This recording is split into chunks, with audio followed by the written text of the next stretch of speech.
Hi, I'm Corey. Welcome to Creating with Scraps and welcome to Once Upon a Creep for hashtag CreepOnJune 2026. All right, today is day 23 and I'm assuming most of you have seen some of the other videos, but all of that information will be linked below. And without further ado, I am going to show you what I'm going to make. This is going to be a short video. I had mentioned what I was going to do in the previous video that I made, and it is really, really simple. I almost feel guilty. It's so simple.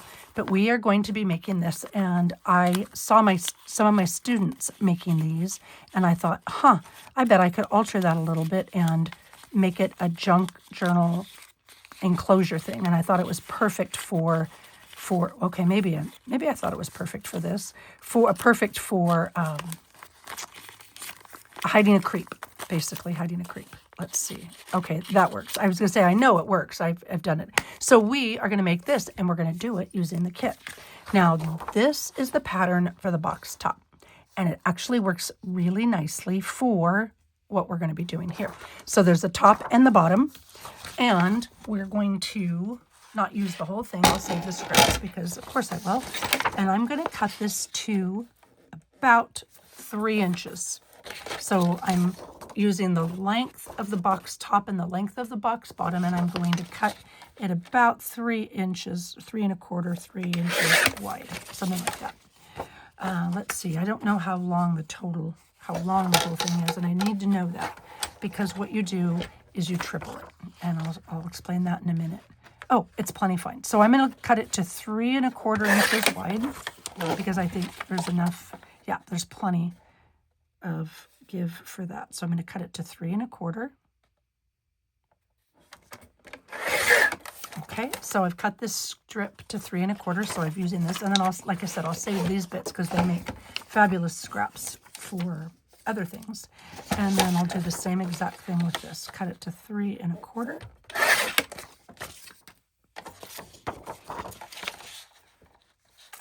I did the sample at 3 inches, and that made it really easy because then the length was 9, and I didn't have to think a lot.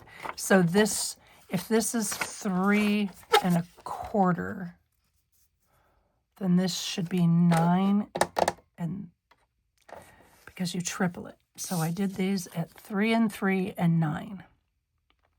So these should be 3 1/4, 3 1/4, and 9 1/2, maybe. Well, we'll find out. If I'm wrong, I apologize. You can always do it 3 by 3, and it'll guaranteed work because that's the sample that I did. But I'm going to do this at 9 1/2 because in theory that should work. So I'm going to cut this to 9 1/2, and then I'm going to cut this one to 9 1/2. And it fits with the pattern. And I've got just, coffee dyed paper on the back because it coordinated with these. So that's all the cutting I have to do. And okay, so now I made it complicated for myself. Maybe I should have just gone with 3 by 3. And the reason I made it complicated for myself is because you want these two pieces to be exactly lined up with each other. That's the only kind of measuring, cutting, what have you, that you have to do for this. They do need to be centered. So if they're 3 1/4, and I did it at 9 1/2, so I would move in 3 1/4. That's okay. That's not that complicated. So I'll mark it at 3 1/4 and 3 1/4, and I'll show you what I mean by that. Because you want them, you're going to set it up like a T or an X, just depending on how you consider it. Sorry about the sound. But I do want this inked because it lends it to the CreepOnJune feel. And I'm going to do it on this side too. It's way easier to do this in advance. So I apologize. I could speed this up, but you know what? Feel free to speed it up or to mute me right here. I won't say anything super important. I'll just ink. I just feel like, especially with this one with the creepy vibe and all the deep dark colors in it, that it really needs it. But you can do this with any paper. It doesn't have to be for the kit, but it works really well with this because we'll have a creep inside. So, okay, there's one of the pieces. Get this one done. School's out for me. If you're not following the other video series that are I'm not doing a series, the collaboration that I'm taking part in. And I had received some happy mail during, oh my gosh, maybe in May, June, but I was completely overwhelmed, and I saved it as a treat for myself for the end of school. So one of my viewers, Rachel, made the most adorable, darling, wonderful little journal. And then Heather Corey, she spells it the same way I do, sent me a treat. And then Dawn sent me a treat. And, oh, I'm forgetting, Nancy sent me a treat. And thank you. I opened those this morning, and oh my gosh, I almost cried. It was a really tough, really long year, and it was just so nice to have those to look forward to. And that's why I saved them, because I wanted to be able to look forward to them. And yes, I will send a thank you treat to the people who gifted me those beautiful things. So please know that you are deeply appreciated. Okay, so they're inked, and now a third of the way is about 3 1/4. I'm really hoping I don't mess this up, but we'll find out. So I'm going to mark it at 3 1/4. 3 1/4. So let's see, am I even in frame? 3 1/4. I'm just going to put a little line right here, and I'm going to do the same thing. I mean, I'm just making a itty bitty mark because I want to make sure that they're lined up correctly. And then I'm going to do the same thing here, 3 1/4.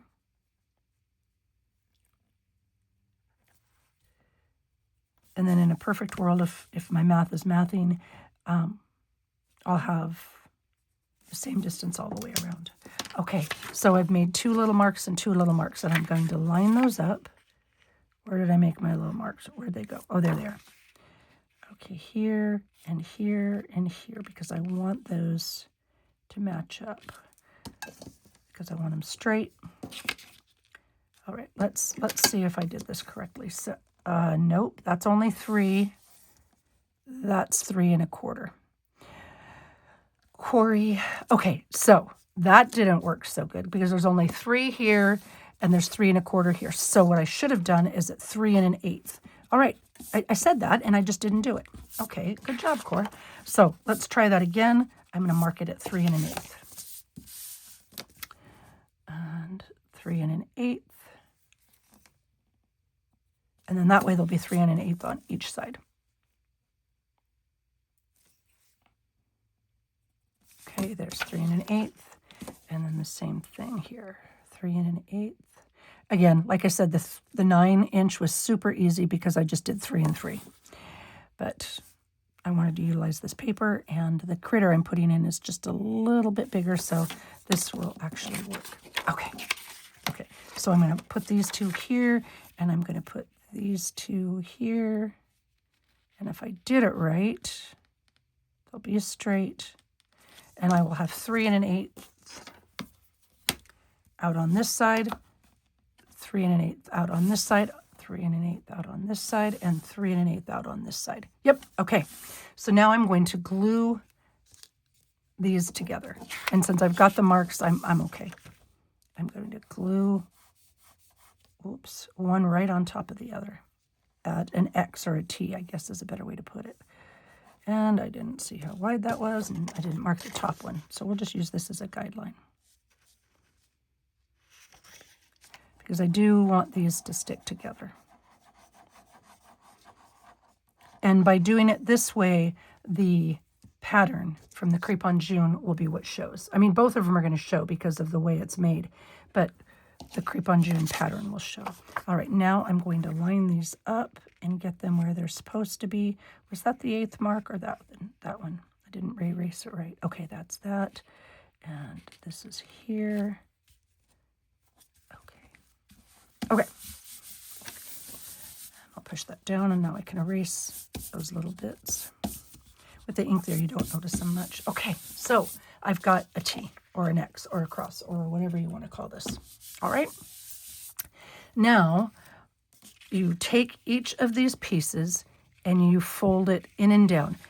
Fold it just shy of that line. I mean, just shy. Oh, it's supposed to be a perfect square. Well, I'll be danged. Maybe you do really, maybe you shouldn't do what I did. Maybe you should just make it, 9 by 9. Okay, so I'm going to do this all the way around. Or maybe 3 by 9. Maybe just make it 3 by 9, because I didn't have this issue with that. But you know what? That looks okay too, because then you can lift it up to write on it. So maybe, you know what? Maybe it's not that bad.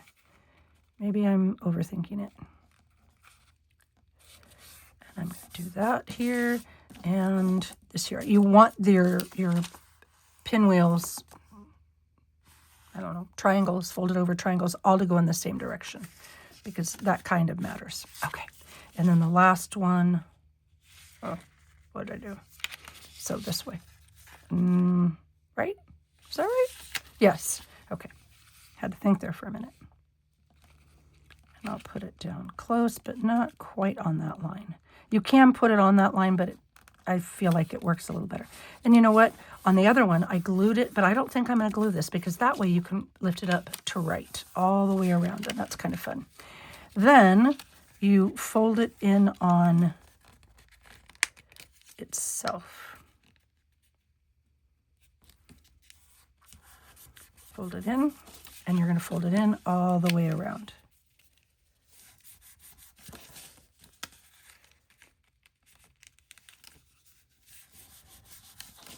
Okay, and there, like so. All right. Now, because I've inked everything else, I'm going to ink this just a little bit. And okay, the inking's taking longer than anything else, but isn't that usually the case? Okay, there we go, and here, and ink there where I folded. Yeah, the kids were doing this for note passing or some such thing, and I thought, that'd be a really cool Heidi old peekaboo spot. And they were putting treasures in there and stuff, so you can make it actually pretty bulky. It holds it pretty well, but whatever you're putting inside. But we're not going to make it super bulky because this will be an insert into a journal. Oh, I already did that side. Okay, here we go. Let's see where this needs some ink. On this one, you can see, because I did 3, 3, 3 all the way around, the points are pretty even. But here, they're off a little bit. And you know what? It doesn't matter at all. It still looks good, and it still works exactly the same way. And it still holds it tight and closed, and it'll be fun. Okay, got all of those inked up. Now, we can put the critter in the middle. Now, I did this one because I thought she was cute. And she looked like a little red, and my daughter's name is Miko, so, I mean, it just kind of made sense to me. I ink around the edge of that. So let's go like this, and she's going to go here, and this is going to go here across the bottom, but I want a little notepad, and I keep these little itty-bitty notepads just because I do. And when I have scraps, leftover bits, I just make myself a notepad. Oh, that one looks like it fits a little bit better, and I'm just going to trim off a bit of this because it's just a little bit too wide. And see, they come in handy. Scraps already done, already made up, ready to go, and I can just trim it as needed. Okay, that should fit. Yeah, look, it looks like it was made for it. I'm going to trim the bottom off because it's kind of got a wonky angle, and I want to make sure it doesn't catch, so I'll do that. But you don't have to do a notepad. You can just do some folded up paper if you choose, or just a single piece of paper, which is kind of whatever writing space you want to have. There we go. Just cover that raw edge. And I'm going to glue this down right here in the middle.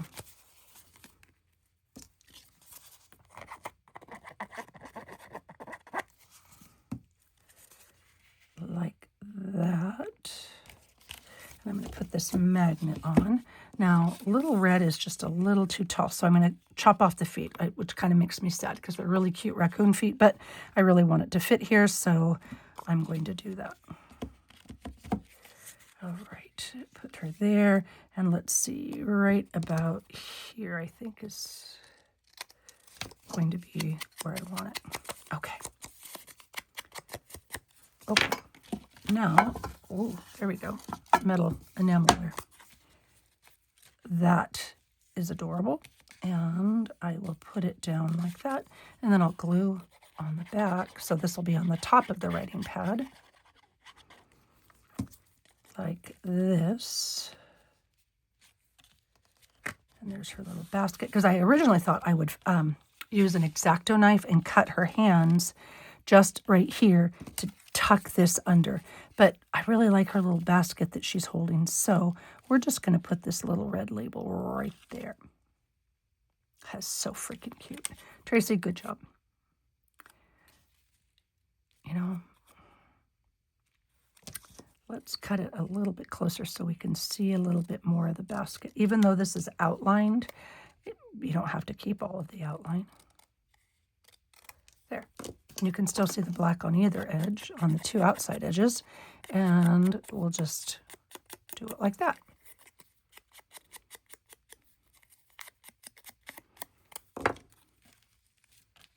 Yeah, see, you can see more of the basket that way, and I really like the basket, so I'm going to glue that down.